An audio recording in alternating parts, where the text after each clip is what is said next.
support or but draft a letter of support for using Fourth North Park to build the 50-meter pool. So Tiff can talk about more of all those things, and this will turn the time over to you. Yeah.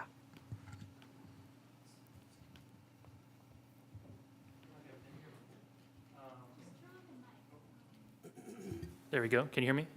Okay. So yeah, we are still in the process of looking at our master plan and looking at this possible bond process. We are still aiming for the fall.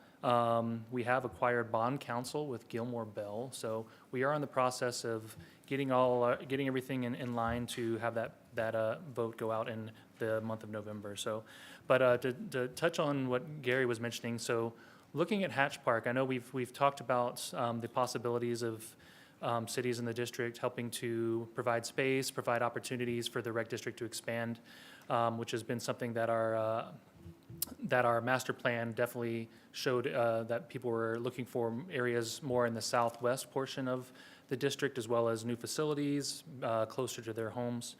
So we approached North Salt Lake, and we've been working with them for just probably about 5-6 months, or a little bit more than that at this point, looking at the possibilities of Hatch Park. So they are in the process of remodeling and redoing Hatch Park. And we thought it would be a great opportunity to look at that area as a new spot for our second facility. So if you see the concept that's up on the screen, we've been working with them over the last few months, working on a concept that would work for obviously North Salt Lake, but also for the rec center or the rec district to have a second facility there. So if you look at the northeast part of that picture, you'll see the building there and the pool, and that's the area where it's currently proposed to have a facility if everything works out. This would be the preferred concept for North Salt Lake and the rec board at this point. But the facility itself would have 3 gymnasiums, 3 basketball courts that could be split into 6 small courts. It would have an indoor 25-yard pool, fitness areas inside the facility, a track, and an outdoor leisure pool for the summer months. So everyone seems to be in favor of the project. It's now just working out the little details, trying to come to an agreement with North Salt Lake in this process. Been working really hand in hand with Ken Leatham, their city manager over there. So right now we're looking at just if there's anything other kind of costs that the city as well as the district would have to look at or incur as part of this project. So right now we're in that process of working with them and trying to get some of those things finalized. But it's been a good opportunity working with them, and as you can see, it's come to fruition with a proposed concept there, and we're excited about it, and hopefully that will continue to move forward and have any questions that we have answered that in the near future. So, have you, like at your recent board meeting or meetings, have you considered different amounts of different bond numbers or? Yeah, so one thing we've looked at is if this works out, this would obviously be a cheaper option than if we had to purchase property. So we've looked at updating our numbers from 2020's master plan, and I've got some numbers of that as well. So I'll update you just to give you sort of an idea of what we're looking at. So we're looking at doing still a bond that would encompass everything at the same time. So upgrades at the current facility, the 50-meter pool, secondary facility, and the possibility of additional field space for the growth of our recreation programs and things like that. So when we did this originally back in 2020, the analysis came back with about 39 million, which didn't include additional field space. So we looked at about 43 million if we were going to include additional field space at that point. It also did not include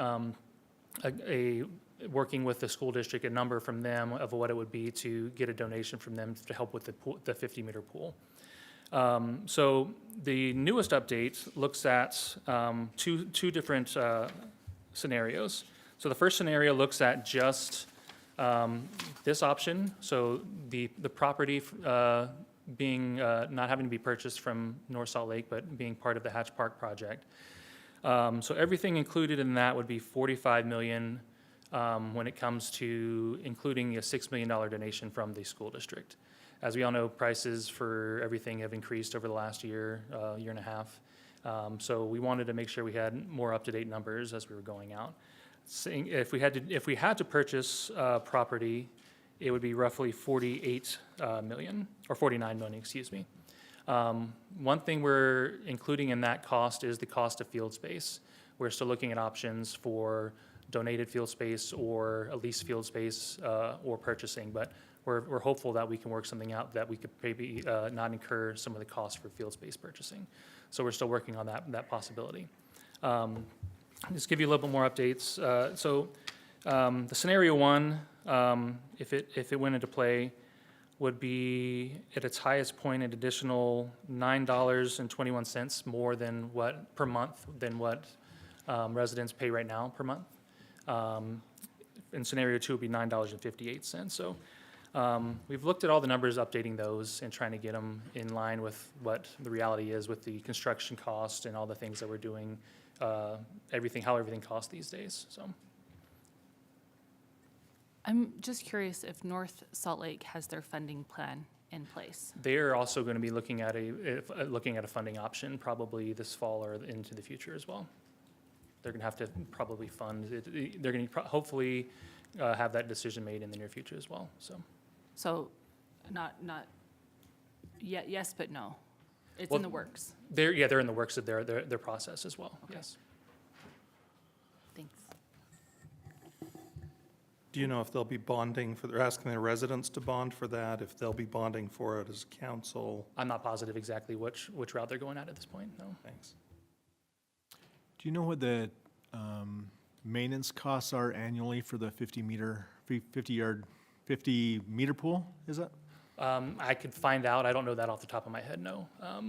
It would be an additional cost, but it would be saving us in operations and maintenance by using the current location as opposed to building a whole new infrastructure at a new location. So we would be saving in some operations and maintenance there by being able to tie into what we currently have. Have you talked about like maybe scaling back and bonding for a lesser amount as an option? We haven't cut those numbers out yet, but that's something we're definitely going to continue to look at and to see if there's ways that we can make it less, or try to find ways we can look at things that we could not have to bond for, but maybe and pay for in the future. What's the per household price if the whole amount were to go through? It would be an additional $9. It's based off in 2020, it was the average house cost was based off of $391,000. Right now, it's $497,000. So the additional cost was $9.21 at its highest point. That would be 2024's number right there per month, additional. In addition? Yeah. So do you know what the total is? For the year, I believe it was just under $115 more than what the current cost is. So I think the current cost is roughly $70 or $80. Has there been discussion about paying off the existing bond before starting a new bond? We've looked at different options, and working with LYRB, this came back as the best option that they saw, keeping the rates as low as possible. But yes, that has been looked at, but we haven't expounded upon those numbers since this was the best option that they felt would work best and have the best cost for the community. So, Is that based on, like just rates going up, so they want to beat that increase, or? it was based on, when we did the original price discussion a few years ago, it was based off what they saw would be the best option, looking at the analysis of how much it would be, because we do have our existing bond goes through 2026. So we figured it would be a minor increase on the existing bond, and then it would taper down after that bond was satisfied. I'm curious to know the feeling of the board. Is it a unanimous? Yeah, I don't know if it's unanimous, but the board is definitely more in favor than opposed from my discussions and my information that I've received.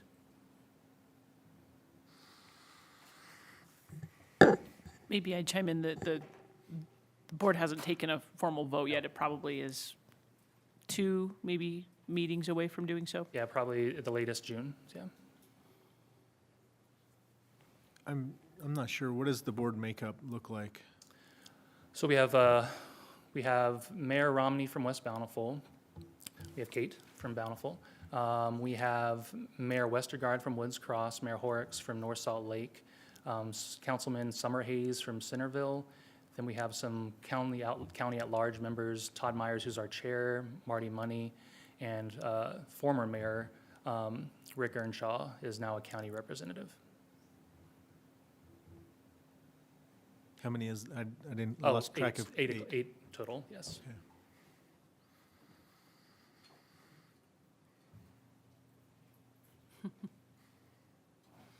Any other questions?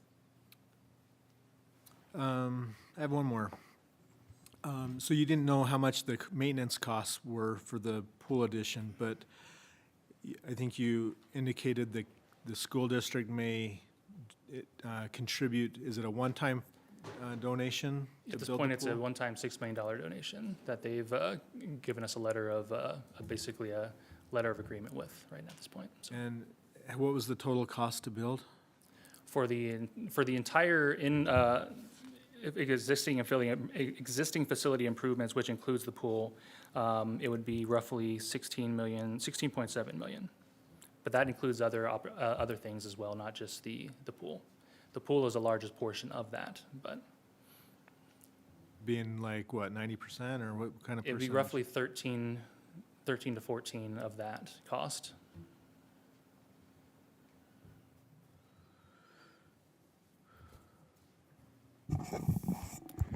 Maybe this was already discussed, but what is the timeline for deciding whether or not to bond for this? So we are planning to bond this fall, but the Oh, it is, decision will be okay. voted on in the next few months.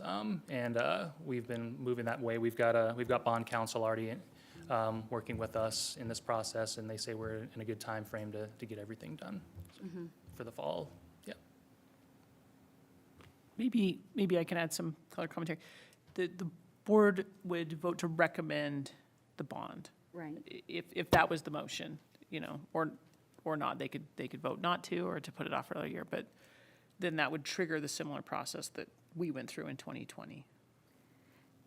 So just another question then, when we're talking about these different scenarios, the 49 million would include the additional maintenance and new pool at the existing facility plus this, what we're looking at. Yes, that would include So- the second facility, yes. Again, I'm sorry that I came in a few minutes late, but is that where, that is something that is still in play, deciding what elements will be included in the bond or included in the plan, determining how much we bond for, or that is not in play? So we haven't finalized everything, but this is what, if we included everything at this point that we were looking that and desiring to include as part of this process. So if anything changes, that price could change and go down. And if we go with Hatch Park, it would be the 45 million, not the 49. Oh, 45, okay. I have more questions. Sure. So, the new pool portion is 13 to 14 million roughly to construct that. The school district would contribute 6 million.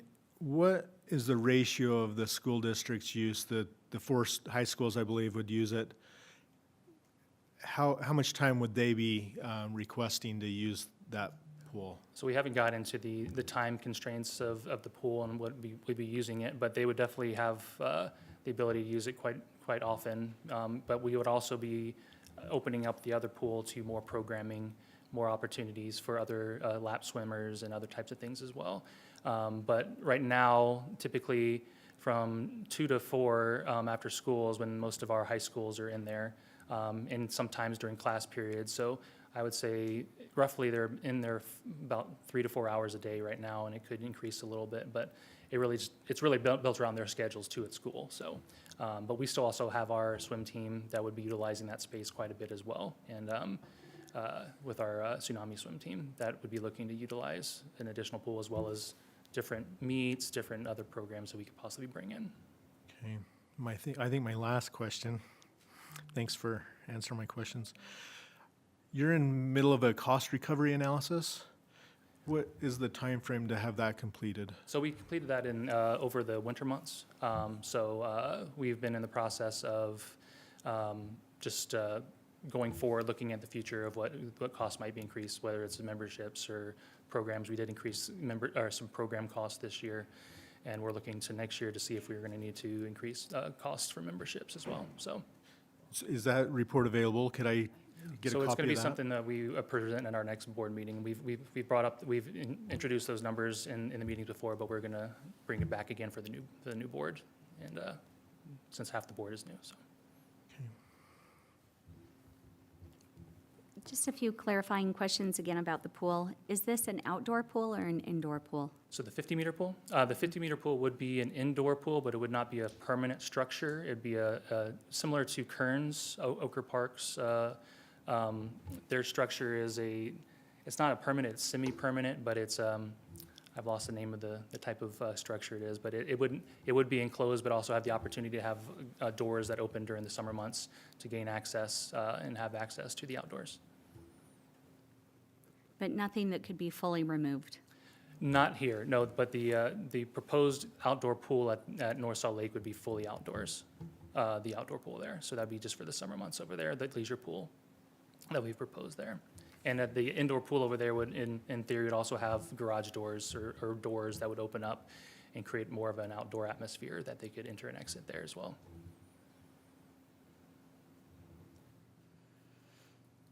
Thanks. Tiff, did you say the cost recovery analysis has been done already or is being done? It's done. Yeah, so basically we were part of a cohort group of a couple other rec centers in Utah, and we did that over the last fall and ended up finishing it up in the winter months. Okay. So yeah, Is that report available to us? like I said, we're gonna have we're gonna have it presented at our next meeting, and we can get that to you guys as well. Thanks. Any other questions?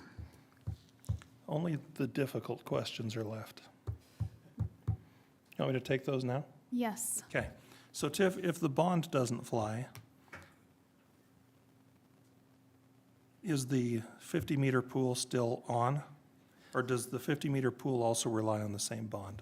The 50-meter pool currently is relying on the same bond. If it didn't go through, we would have to look at other funding opportunities in the future, which might take longer, but we would still be desiring to move toward that route, as well as a secondary facility, but both would require the bond at this point, just due to the cost, how we're trying to group everything together. Okay. The pool itself, like I said, would be roughly 13 to 14 million, which is not something we currently have on hand just to fork out, so.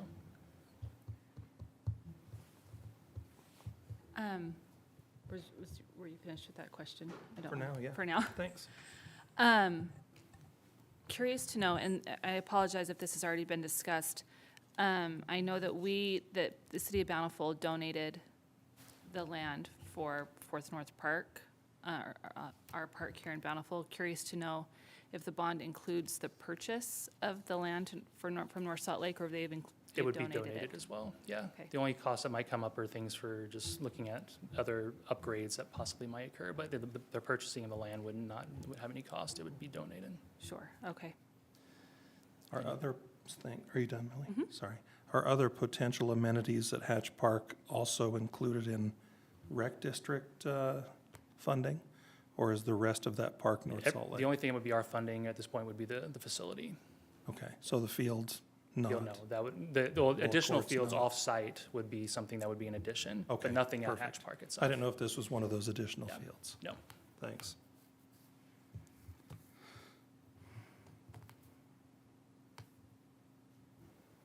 Any other questions?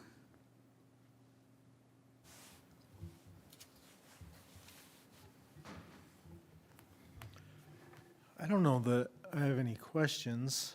I think, Gary, you asked if we'd be willing to write a letter of support. It would be a letter of intent that if North Salt Lake donates the property and if the bond passes, then Bountiful City would be willing to donate the ground upon which the 50-meter pool would be built. Those would be the conditions. Did I get that right? Sounds right.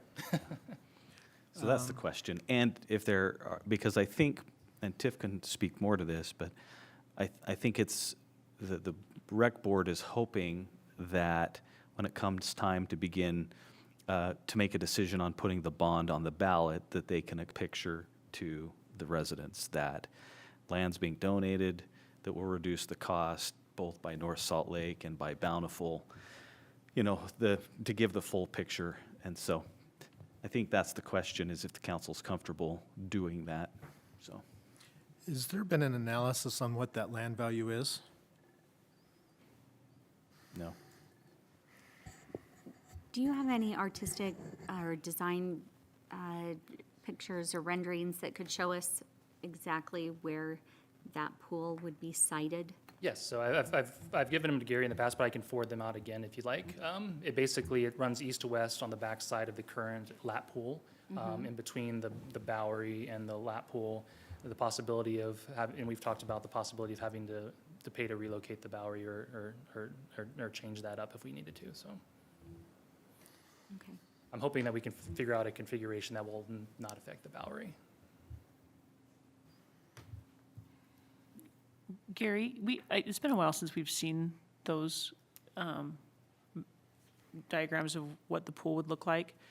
But I am curious about, from a city perspective, how those concepts then fit in with the other uses of our Fourth North Park. Our Concert in the Park series, the car show, the handcart days activities and things like that, where that space between the concert stage and the Bowery do get some fairly heavy use.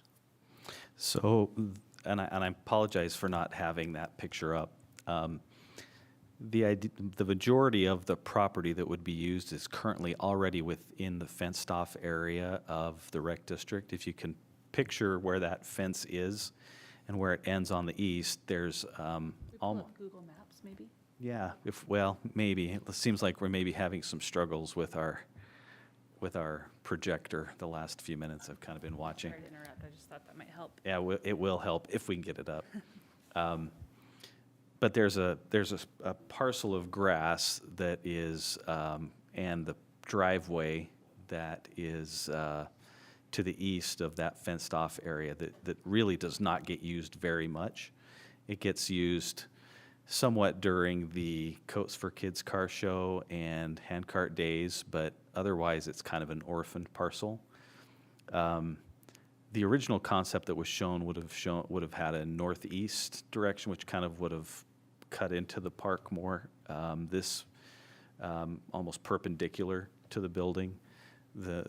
What we talked about doing was making it flush with the building and taking advantage as much as we can of the fenced-in area. So. Another question about the pool. Are there any recreational design elements to this pool, or is it just a straight lane pool? It's just a lap pool, competition pool. It would have seating, obviously elements there, but no like toys or any slides or anything like that would be involved in this pool. Mm-hmm. No deep end? Well, there would be the possibility of having it shallow to deep, but there wouldn't be any, there wouldn't be like a slide that goes down into it like the leisure pool side of the facility. Hooray. Okay, so zoom in there, Miranda or Francisco, whoever's got And it. Tiff, while we're getting this up, and again, this may have already been answered, remind me what if the school district plans to contribute? 6 million. 6 million. So, yeah, go back to where you were just a minute ago. Thank you. There we go. So can you use the cursor to point out the fenced-in area? Yeah. So that currently is fenced in and not used. Right now, the orientation of that 50-meter pool would start roughly where the leisure pool ends and move to the east. Keep going, yep, keep going, about right there. Yeah. And it would come as far south as, Tiff, remind me about where those shade tents are, is that right? It sort of seems to cut off the corner of the Bowery, if So I'm it would, remembering right. it would be right, it doesn't really hit much of the Bowery if we put it in the location that we've shown right now, but if we move it slightly back where she just pointed with her cursor, we could also hopefully maybe avoid that. And it's dependent on the additional locker rooms for the lap, for the swim teams that we are proposing that would be in there as well, where they would be located.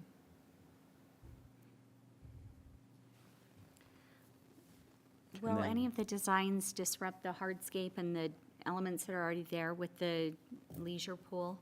Not currently, no. The only thing it might do is, if depending on where we locate the locker rooms, it could be on the flat, open portions that are there, just the flat land, they're flat concrete spaces. It wouldn't affect the current pool itself. But we can look at other options too if we needed to, but that would increase the cost if we had to redesign that pool as well. The current, and I should also note, the current plan also includes a wave rider that would be inside the fenced-in part of the field as well. Can you tell us more about that?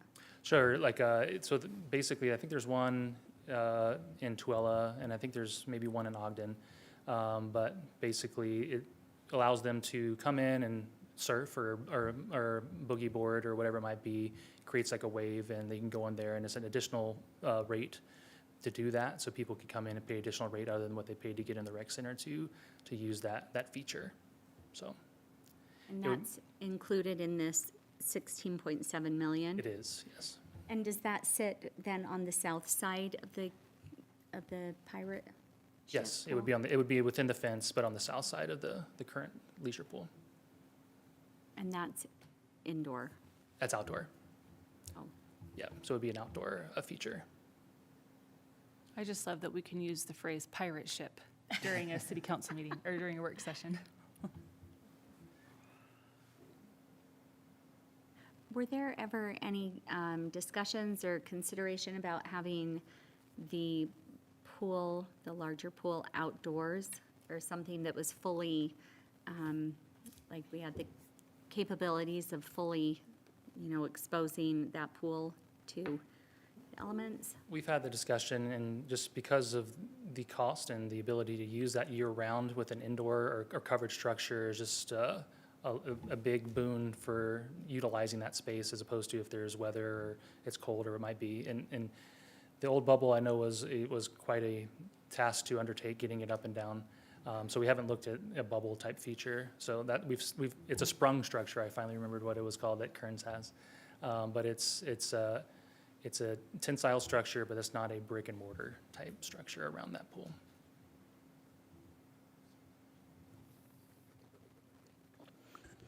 Just wanted to try to check in with the council and see if there's a feeling of what you'd like to do. I'm sensing maybe some hesitancy, but maybe that's wrong. So just want to see what your thoughts are about if you would feel comfortable or not giving any direction tonight.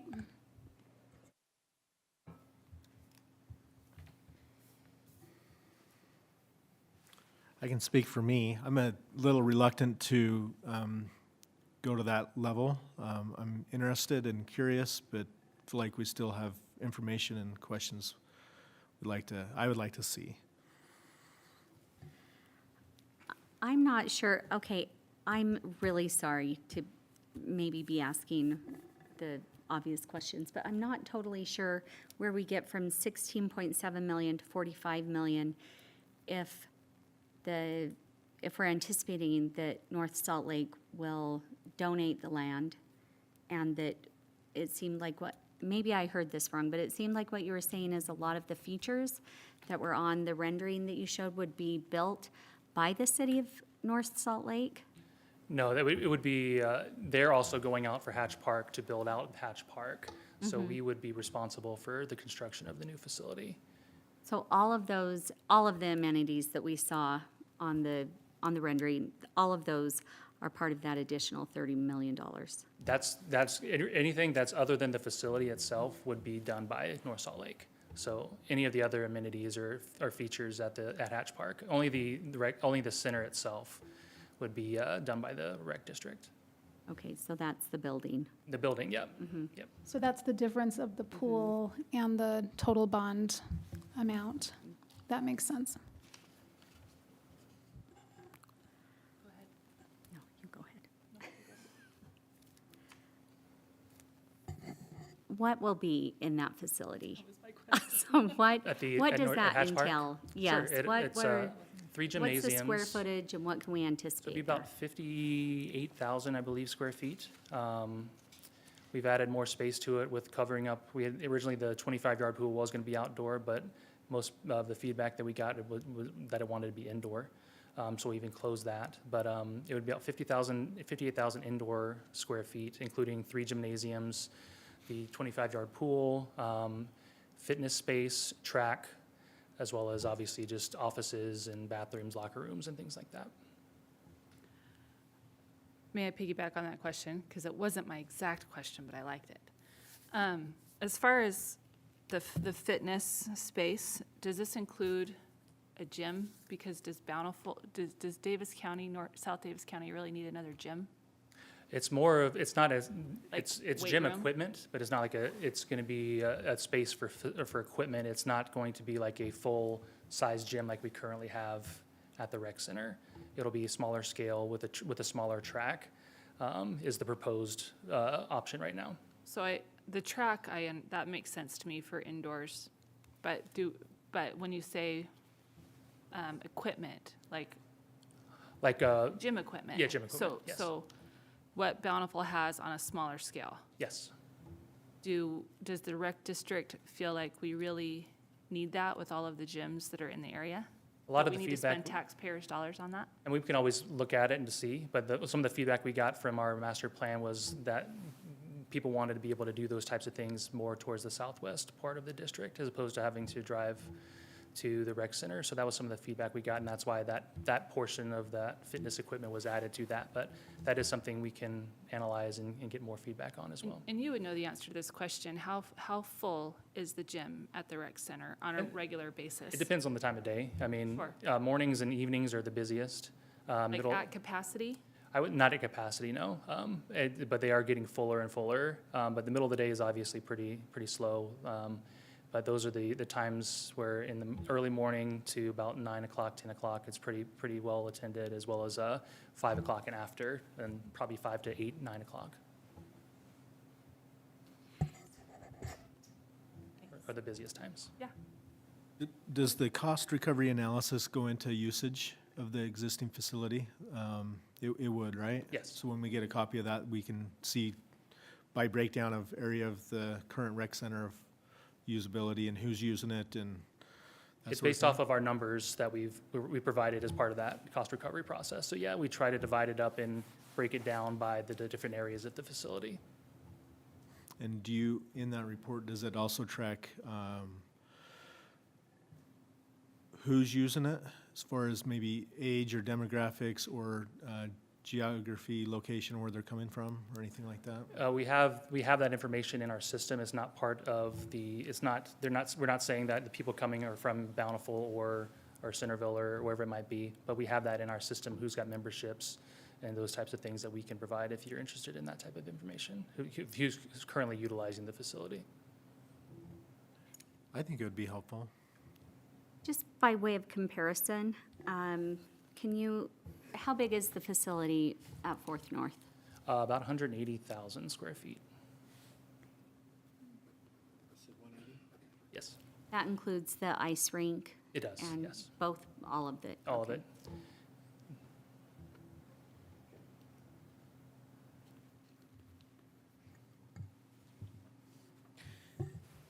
it. Tiff and Gary, could I maybe make a suggestion?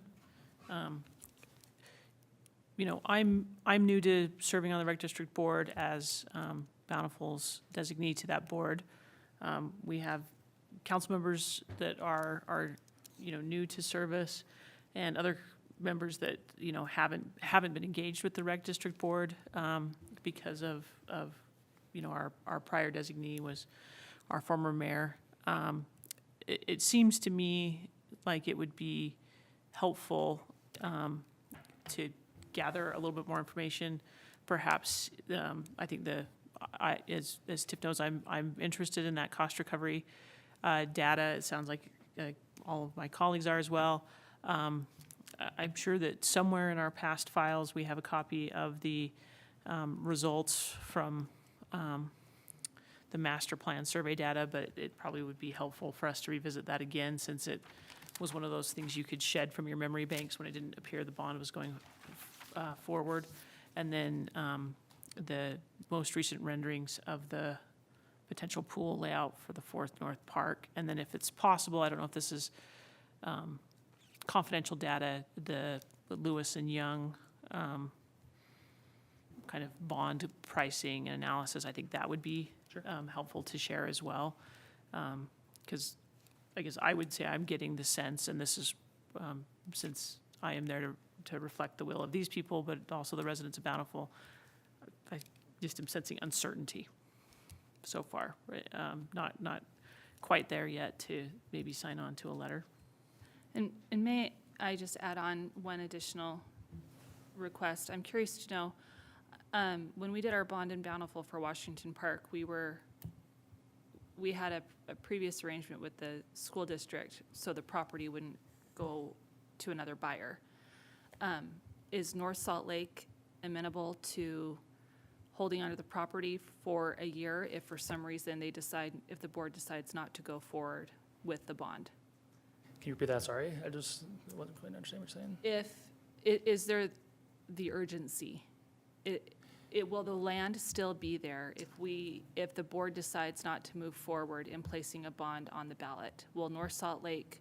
They are planning to move forward with or without us at this point. So they prefer us to be part of that process, but they will move forward with Hatch Park without the rec center if it's not on the bond. So the land will still be there, but we could potentially build a rec center on that land at a later date. The feeling that I've gotten from North Salt Lake is that they want to do one construction project, so they don't Well, I want to do understand things in the that, future. but if we Yeah. don't do it now, it could, in theory, be done at a later date. It could be, I just don't know if it would be at North Salt Lake, depending on if they changed any other features that they would maybe do But with the the park. entire parcel that we are discussing, where the building is intended, that entire parcel will be built out regardless with or without a building. That is my understanding. So we could potentially bond, the board could potentially bond at a later date to build a building on that existing parcel. It's possible, but I think if. I know if it's not ideal, but I'm just saying, I think if they were able to get the financing they needed, they would move forward, and then we would miss out probably on that location. Would be the more likely scenario, as opposed to it being available in the future. I've talked to a few of the council members in North Salt Lake, and it does, some of the other elements that they're talking about, I do think they're planning on moving ahead with the development, and so, you know, they probably would want the certainty, or they would probably do something different, I would imagine. But I can't speak for them either, but that's the feeling you've Feeling I have, I don't have a 100% Yeah. commitment that that's the case, but that's my understanding, and from the discussions that we've had, that they're planning to, if they are able to get the financing, that they're planning to move forward, and if we're unable to get the financing, then that's possible that still might be available, but it's not a guarantee. But I feel like, in talking to them, they are definitely moving forward with the project and looking at these amenities and excited to move forward. And so, no, it would be an incredible park. There's no doubt about that. yeah. Well, Can I just ask one more please. question? You've referenced a number of times that just what residents have indicated they would like to see in this facility or at the current Fourth North facility. Did you do a survey? As part of our master plan, we did 2 surveys, and that was, the feedback we got from both of them were pretty similar, but one was a more in-depth scientific survey of county residents or South Davis District residents. And the other one was also not as scientific, but we get a lot of the same feedback, pool space, additional facilities in the southwest part of the district, field space, those types of things. And we can provide that master plan again, just so with the surveys included on that. And if you wanted to, it's on our website as well. Yeah, If okay. you wanted to go there, it's at the top of our page. And it links to not only the summary document, but the entire document with all the surveys and everything included in that.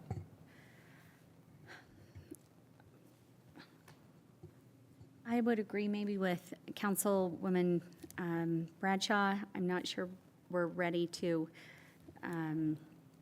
make a decision here tonight. However, I do want to say, I think this is very exciting.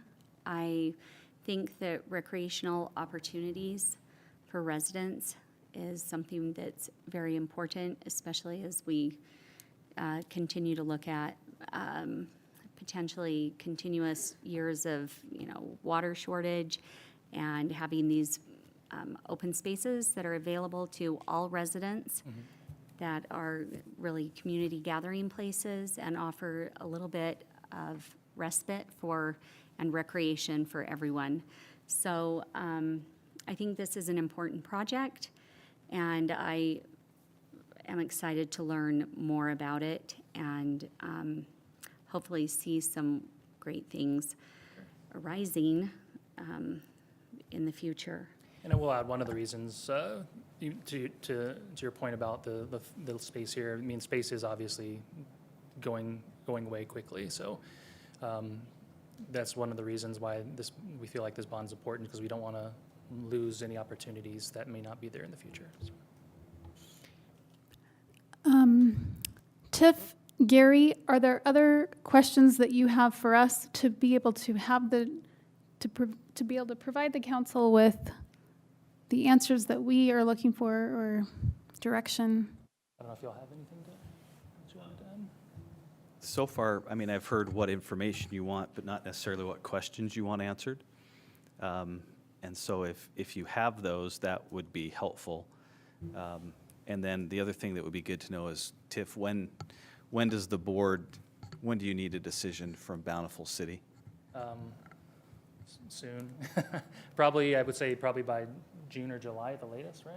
I mean, August is when we have to have that finalized and go out there. So the sooner the better, but obviously we want to make sure we get you the information that you're looking for. So we'll work on getting that as well. And I'll work with you on trying to figure out if there's certain other things that we need to look up and find that can be beneficial. The letter that's being discussed, does that letter just state that if this project moves forward, North Salt Lake contributes the property at Hatch Park, then we're willing to contribute property for the 50-meter pool? Is that what the letter will say?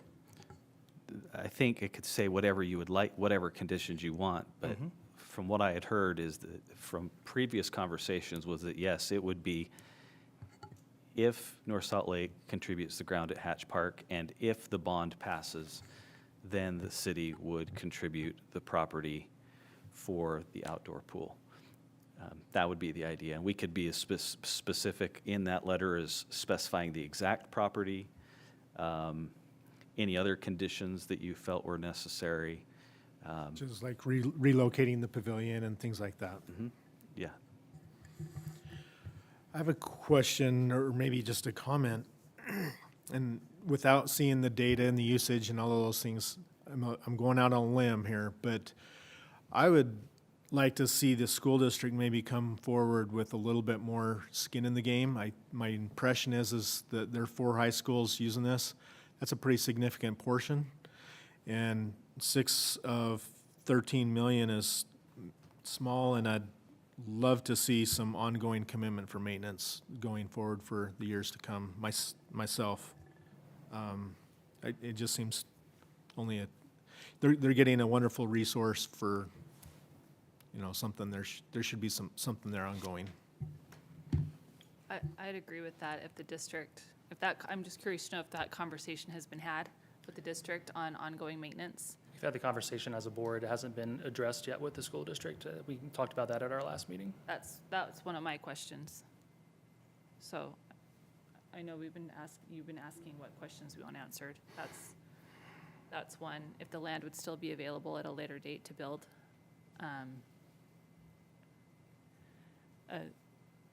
Cost, what were our other questions?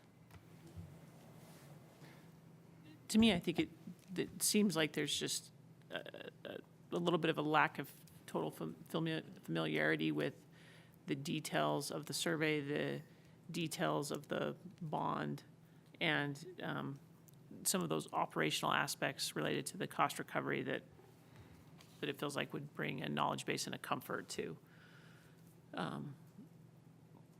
be willing to offer up land that Bountiful taxpayers have paid for, but then also what is sort of implied by a letter, which is that Bountiful City Council and Mayor are endorsing the bond.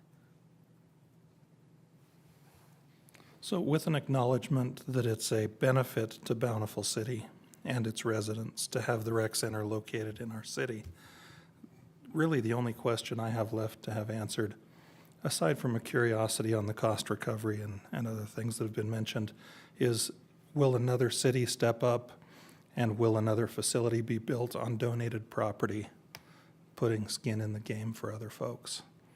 Because I can't feel good about committing more of our residents' park property for projects until we see kind of a reciprocation elsewhere. And that's where this conversation with North Salt Lake came from, and we're Exactly. pretty encouraged with everything that's been Yeah. going on, so. North Salt Lake has committed. We don't have any written document at this point, but we've had discussions and met with, with some of their council and city manager as well. That seems, from what I've heard, that seems the direction. So Yep. you're assuming that they're all in for that. That's my understanding. Yeah. Okay. Well, any other last things that we need to ask so that we can make sure we get more comfortable? Maybe just in clarity, maybe you have this rendering up here, and there's been some questions of what would be included by the North Salt Lake and what would be in the rec center. Maybe just clear delineation of that, maybe an outline or in We written can highlight- description, We can highlight things those like that. areas, okay?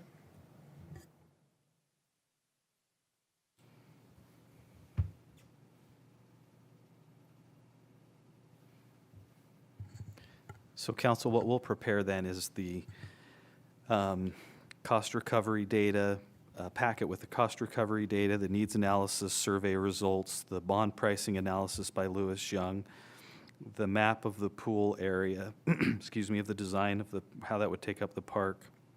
I would suggest we include a draft letter of intent to show what that may look like too, with the bullet points that we've heard.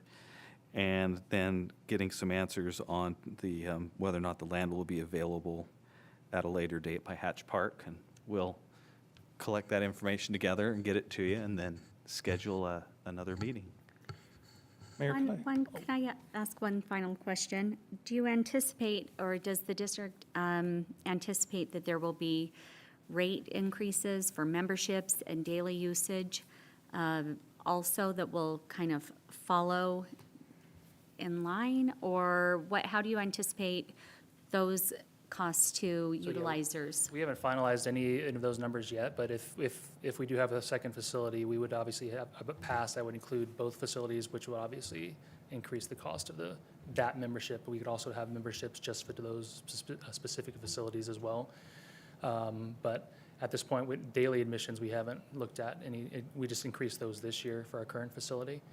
So depending on when this facility would be built, we'd obviously have to analyze that to see what the cost might be around that time frame, to see if there would be increases there as well. But you haven't done that analysis yet of what the pricing would be, or?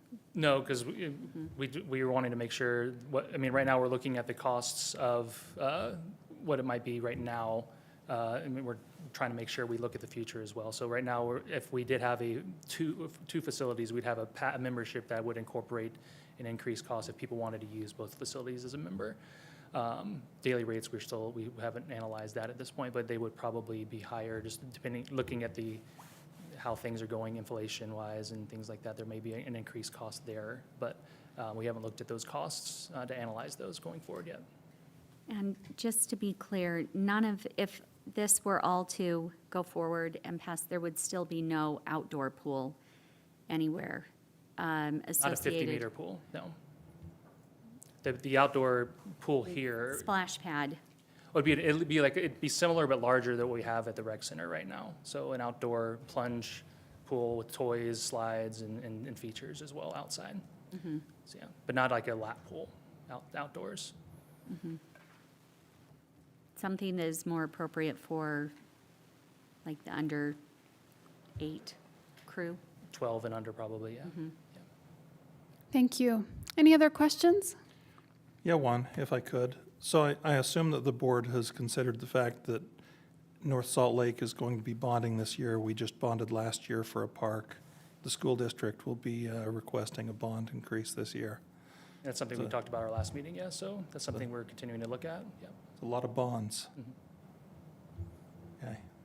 It's something we're gonna continue to look at and make sure that, but yeah, I mean, the feedback that we get from the board is, from a lot of members of the board is, if we hold off too long, there may not be opportunities available, so, Indeed. Thanks, Tiff. yeah, no problem. Anyone Thank you, else? guys. Oh, sorry, Thank you. thanks. Thank you. Have a good day, thanks. Mayor, may I be briefly excused? Sure. We will now ask the representatives from UDOT to come and give their presentation. Tiffany, thank you for being here. Thank you for having us. Do I need to give the presentation to anybody? Is it or- the same? It's the same. I just Okay. didn't know if you guys. We have it on there, so. Is the green light on your microphone? Okay. Oh, there we go. Is that better? All right. Afternoon, everybody. Thank you for letting us be on your presentation today. My name is Tiffany Pocock. I work at UDOT, and I am the project manager for this study that we're going to be talking about today. Go ahead to the next slide.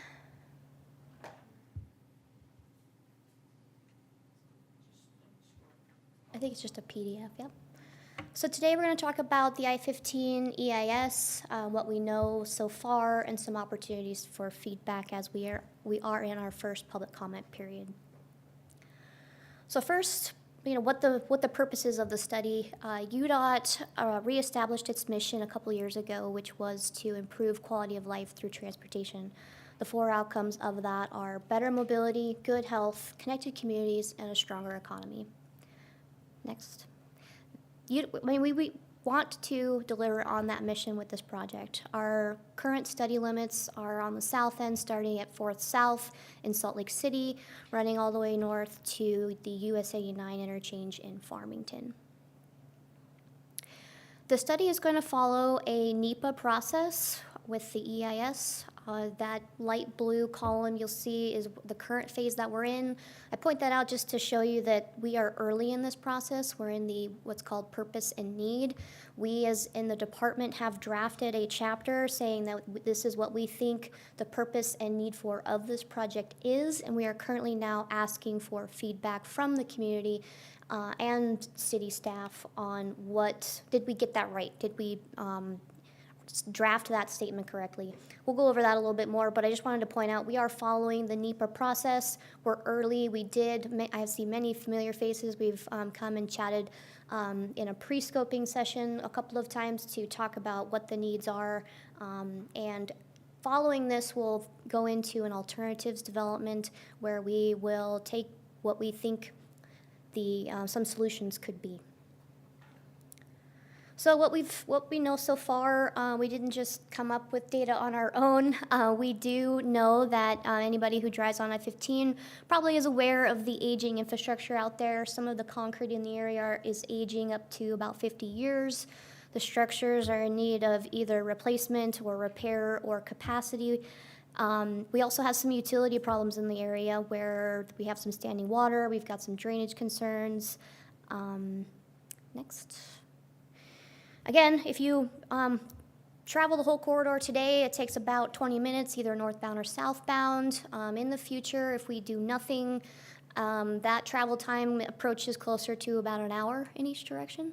Because Utah is growing, you guys are way familiar with this, about how everybody kind of wants to be in Utah right now. That's what our travel demand forecasting is looking like.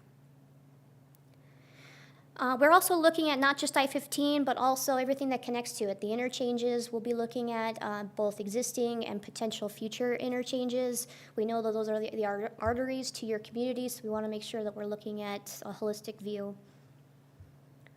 Safety also is, one of our number one concerns. On the right-hand side, you'll see a heat map of some crash data previously. We've got some interesting geometry in the corridor, as you guys probably are well aware of some sharp curves that you may not be able to see in front of you, or there may not be space on the shoulders for emergency or crash space to kind of exit the travel lane.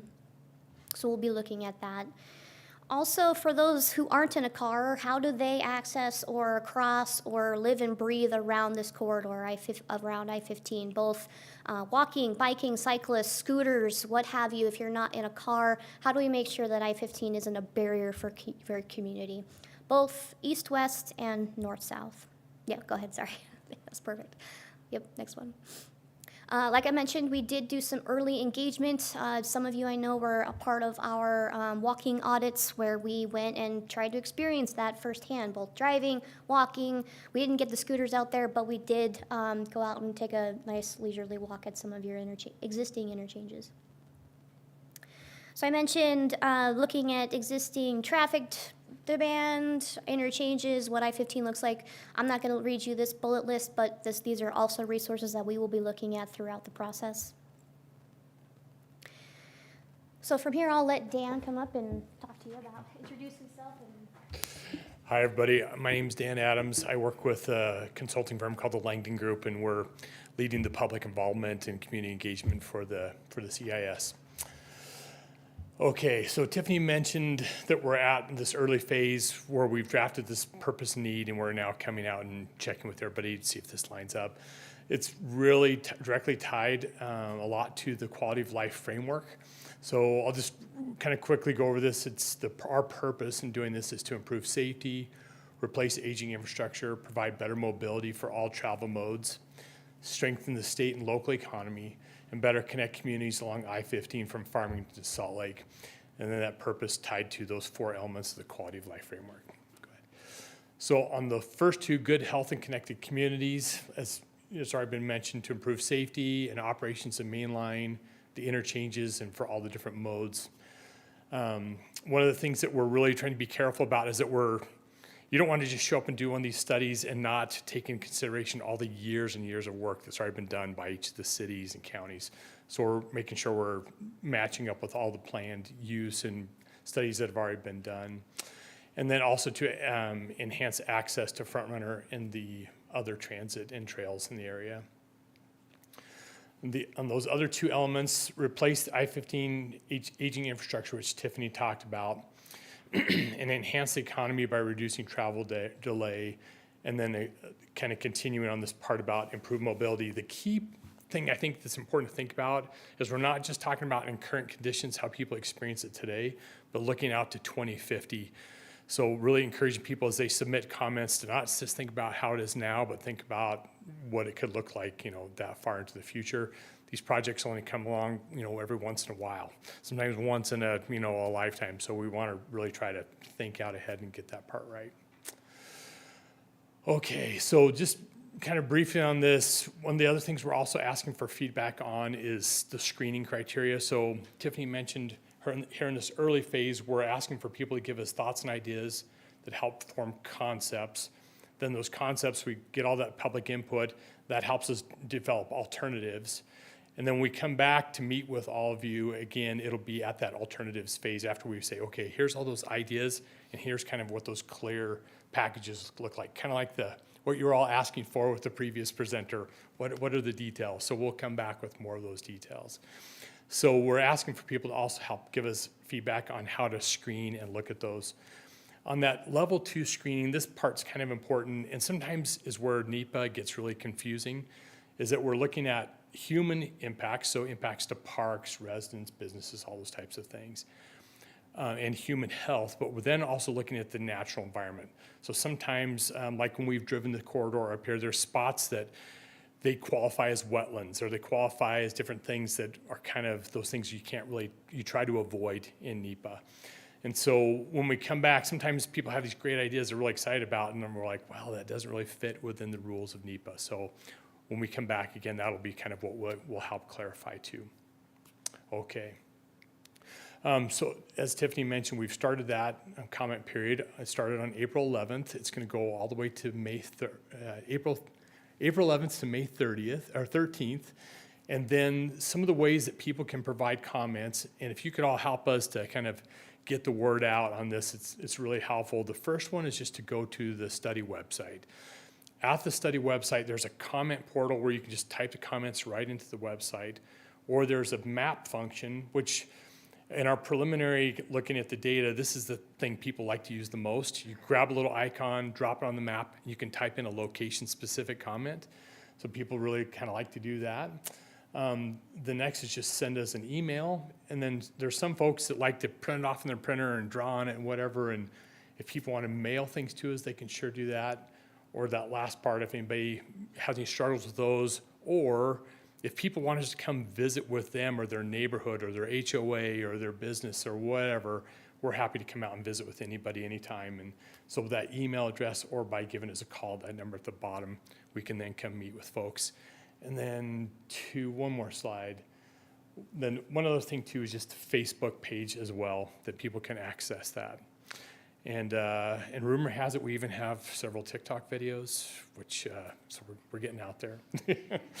But that's it. Do you all have any questions for us and about the study? I'll just comment that I shared the website online on Facebook, and it really is a easy to use tool where people can just click on. It doesn't have to be right here in Bountiful. If you notice that when you drive to Farmington, or Centerville, or if there's an intersection that is difficult to navigate, or something that you think is troublesome, or that it's a great time to comment. It's a good tool and easy to let our opinions be known and to let our residents know about that they can share their input. So thank you for your work. Any other questions? Thanks for that comment, Mayor. It's always good for our project manager to hear that. Great website. That something's easy to use, that's good. I had a question. I'm really intrigued on the draft purpose and needs statements pages where you reference bicycle and pedestrian crossings and the active transportation needs that will be that will be hopefully increasingly utilized as we design better for that utilization. And to that point, I know Bountiful, we did an active transportation plan back in 2019. I think it was funded by UDOT, by Alta Engineering. And you had mentioned that you plan to utilize existing studies that have already been done. Do you anticipate utilizing that study? It was for 3 South Davis cities, North Salt Lake, Bountiful, and Have a copy Centerville. of that South Davis active transportation plan and are heavily using it. If it's a plan, we are using it. Yeah. As this is just, the scope of this project just feels so massive. I mean, it's incredible and very massive. Do you anticipate that there will be, I don't know, and I don't know if you're the right people to ask, but do you anticipate that there could be additional UDOT funding that could help forward some of those initiatives on the front end, getting that, like that active transportation infrastructure in place through granting or other methods prior to the implementation of the whole plan? I can tackle that if you want. So this is what's kind of, again, what makes this such a unique, and like you are both talking about, such a big deal. In NEPA, there's 3 levels of environmental studies. And the biggest, the most comprehensive is an EIS, which is what we're doing. And in those, because you look at so much stuff and so many other studies, and like you said, it's 16 miles, a whole bunch of 30 plus interchanges that we're looking at.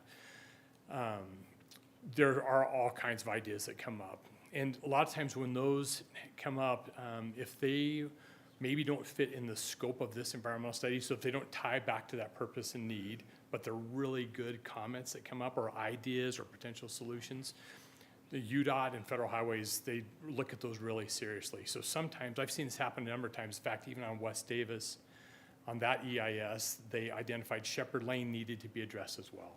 So that then became its own separate environmental study and became its own separate project so that it could be addressed.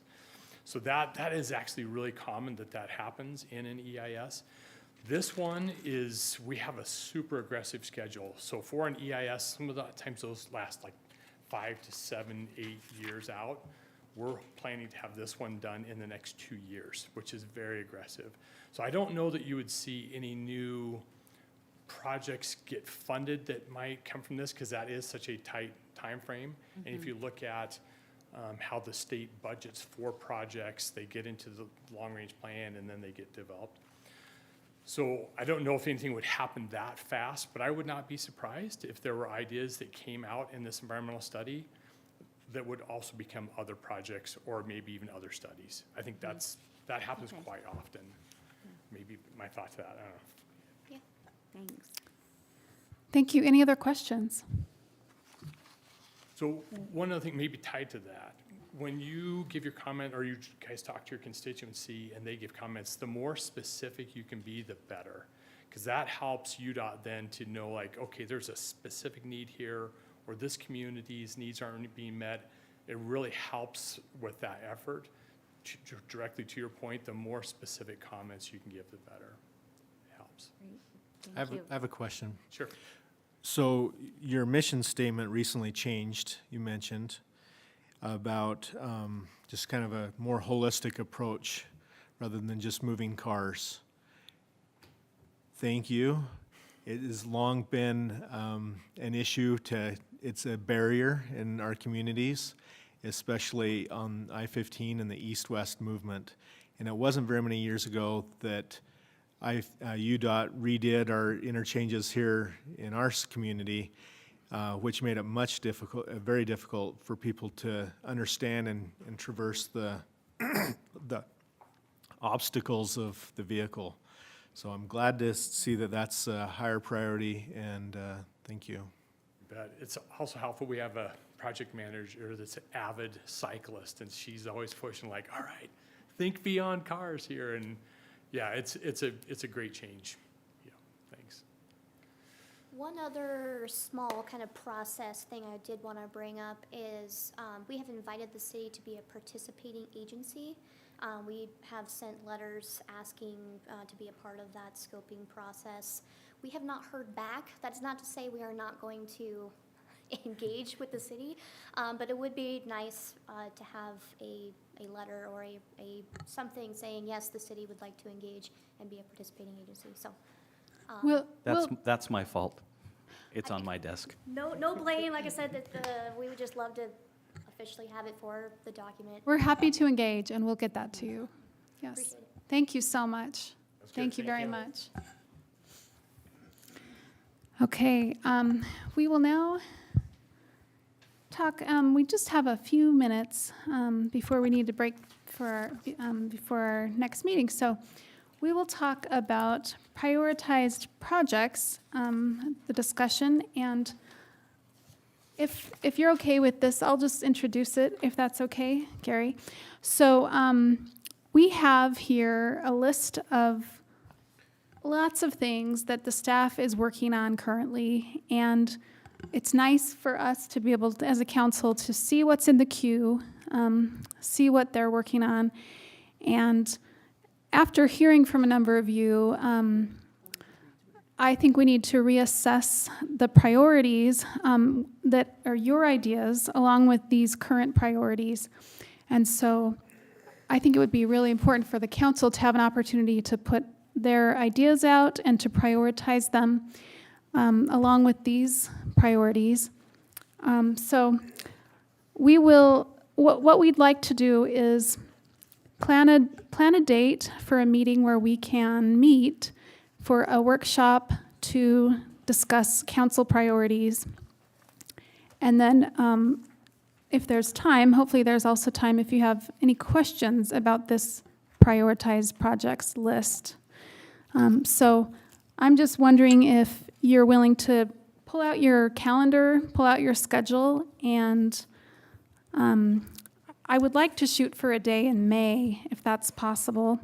So I'm wondering if any of the evenings the first week in May are possible for council members.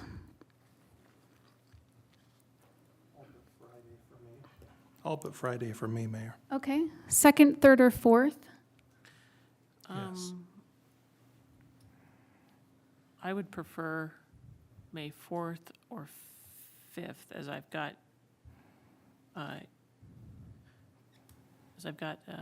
an existing board assignment that will end probably at 5:30 on Monday, and then a wedding reception on Tuesday. Is the fourth possible for, The 4th is the only week, or the only night I'm available, but it would have to be after 6. okay, like maybe 6:30? I could do the 4th also. Councilman Bell? I believe I can as well. Okay, does that work for you, Gary? Okay, so we will plan a meeting for May 4th. Does that give us, oh yeah, Times? How much time are you thinking? 6:30. And, I could do 6 if that works better okay, for the majority. does 6 work for people? 6 o'clock? Only if we can stay through midnight. Done. My only qualifier there. Six So can- o'clock is better for me. Okay, 6 o'clock, and just plan for at least a couple hours. It'll take us some time to dig into it. So maybe, can we just talk a little bit about the form of that meeting, really, in a little bit Please. more detail? So the mayor pulled me aside, and I'm really grateful for the time and thought that she put into this. The challenge that I think this council, and particularly Jesse and Cecily, have is that you sort of jumped onto a water slide ride halfway through, that we have all of these other projects that are ongoing in various stages, many just at the beginning stages. And it doesn't, so far, it hasn't left a lot of opportunity for this current council to identify all of the things that you want to do. And so I think, and correct me if I'm wrong, Mayor, but I think the mayor's vision is that there is a meeting where the first part of it would simply be everything that's on your mind that you all want to accomplish, sort of a brainstorming meeting.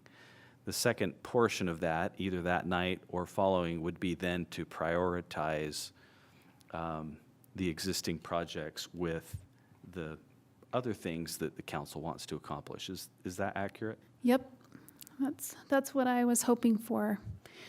So if that works for everyone, we'll plan on May 4th at 6 p.m. for that meeting. And it'll be a regular, publicly noticed meeting here at City Hall. And looking at any other questions about that? Looking at the prioritized list that we have here of the things that are currently in the staff's queue, if you have, we have about 5 minutes or so. If you have specific questions, we can take more time later too on this, but is there anything that anybody would like to ask about or about these projects? I'm not sure right now is the time for the deep dive with only 10 minutes left, but I can just say I've got questions specifically about the White House parking lot, the hospital zone, downtown parking. I mean, I assume we'll just be getting deeper information about these, but these are things that I feel like, I don't know if that's what you were asking or not, maybe. Yeah, TMI, but those three things are specific things that I feel like I don't have a lot of background information on with regard to, I mean, I know what the hospital zone is, but what are we talking about there? So Specifically with regard to the priority project. So, and this list is simply, these aren't prioritized These are just the projects that we're in the middle of that are of particular, that require a particular amount of effort or staff time. So I'll try and tick some of them off really fast. The White House parking lot, so we bought the property, a home and some property behind the White House a couple of years ago with RDA funds with the intention of turning it into a parking lot, because that is part of the RDA's identified need, was to add parking downtown. We know that as development continues to happen downtown, that we're going to need more public parking. Could we pull that up again also, like we did with the rec center? We could pull that up and look at that? Do you mean, Wi-Fi. do you mean 11. on next week or right now? Well, just since Gary's talking about it right now. So we ended up selling a portion of, there was a house there, historic maybe home, that we intended to tear down and turn all of it into parking, but we ended up working with some neighbors to restore that home. We sold it to them, they restored it, and we retained a portion of that property. We have yet to convert that portion into a parking lot. So that has yet to be designed and constructed. It's designed, has yet to be constructed. Lloyd informs me it's designed. So if you can. Can you show us where the historic maybe home is? So if you can see the White House on Main, and go to the left there, Miranda, behind it, keep going to the house with the green roof. That's the maybe home. The grassy area behind it and to the east of it is all going to be converted into public parking.